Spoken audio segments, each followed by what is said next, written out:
कभी सोचा है कि एक राजा ऐसा भी हो सकता है जो जमीन पर शहर बसाने के लिए आसमान में सितारों को देखता हो? आज हम बात करेंगे सवाई जयसिंह द्वितीय की, एक ऐसे शासक की जिनकी नज़र सरहदों से कहीं ज्यादा ब्रह्मांड की गहराइयों तक जाती थी। क्या ये मुमकिन है कि तारों की चाल और ग्रहों की स्थिति को देखकर एक पूरा का पूरा शहर डिजाइन किया जाए?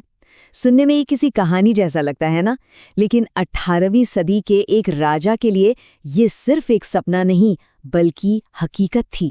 और उस सवाल का जवाब हमें आज भी मिलता है, पत्थरों और विज्ञान की भाषा में।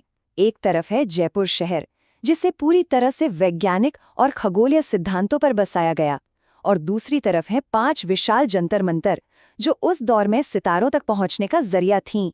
लेकिन इन जबरदस्त कामयाबियों को समझने के लिए हमें थोड़ा पीछे चलना होगा, उस दौर में जब जयसिंह ने सत्ता संभाली थी। वो एक उथल-पुथल का जमाना था और उसी माहौल ने उनके भविष्य की नींव रखी। 11 साल, सोचिए, सिर्फ 11 साल की उम्र में एक पूरे राज्य की बागडोर संभालना। 1699 में जब उनके पिता आमेर के राजा बिशन सिंह का निधन हुआ, तो यही हकीकत थी युवा जयसिंह की। उनका जो 44 साल का लंबा शासन था ना, वो भारत के इतिहास के सबसे मुश्किल दौर में से एक था। एक तरफ शक्तिशाली मुगल साम्राज्य बिखर रहा था और इसी राजनीतिक तूफान के बीच उन्हें अपने राज्य को बचाना भी था और आगे भी बढ़ाना था। और देखिए, ऐसे लगातार बदलते माहौल में टिके रहने के लिए सिर्फ एक राजा होना काफी नहीं था। उन्हें एक बहुत ही माहिर रणनीतिकार और एक शानदार डिप्लोमैट बनना पड़ा। उनकी राजनीतिक सूझबूझ का सबसे बड़ा सबूत क्या है पता है? उन्होंने 1 या 2 नहीं बल्कि 7 अलग-अलग मुगल सम्राटों के साथ काम किया और अपना दबदबा बनाए रखा। ये अपने आप में एक कमाल की उपलब्धि थी।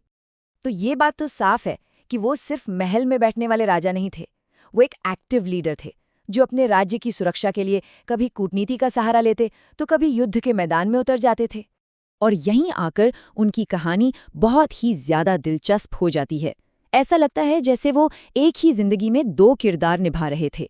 एक तरफ थे वो चतुर डिप्लोमैट जो बिखरते साम्राज्य की राजनीति में उलझे हुए थे, और दूसरी तरफ एक दूरदर्शी वैज्ञानिक जिन्हें ब्रह्मांड के रहस्यों को सुलझाने का जुनून था।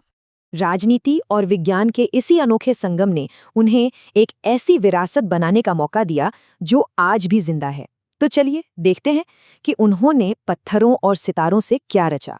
उन्होंने खगोल विज्ञान के लिए अपने जुनून को एक हकीकत में बदल दिया, जंतर मंतर के रूप में।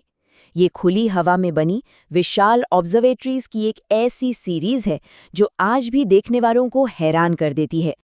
और उन्होंने सिर्फ एक ऑब्जर्वेटरी नहीं बनाई, उन्होंने पूरे उत्तर भारत में ऐसी 5 विशाल ऑब्जर्वेटरीज बनवाईं। ये उस दौर में साइंटिफिक रिसर्च का एक पूरा नेटवर्क था। दिल्ली, जयपुर, वाराणसी, उज्जैन और मथुरा, ये सभी जगहें मिलकर एस्ट्रोनॉमिकल रिसर्च का एक जबरदस्त सिस्टम बनाती थीं। ये विज्ञान के लिए उनके गहरे समर्पण का जीता जागता सबूत हैं। लेकिन उनका सबसे बड़ा सपना तो अभी बाकी था। 1747 में उन्होंने एक बिल्कुल नया और आधुनिक शहर बसाने का फैसला किया। मशहूर आर्किटेक्ट विद्याधर भट्टाचार्य के साथ मिलकर उन्होंने जयपुर की नींव रखी। एक ऐसा शहर जो आज भी अपनी प्लानिंग और खूबसूरती के लिए दुनिया भर में जाना जाता है।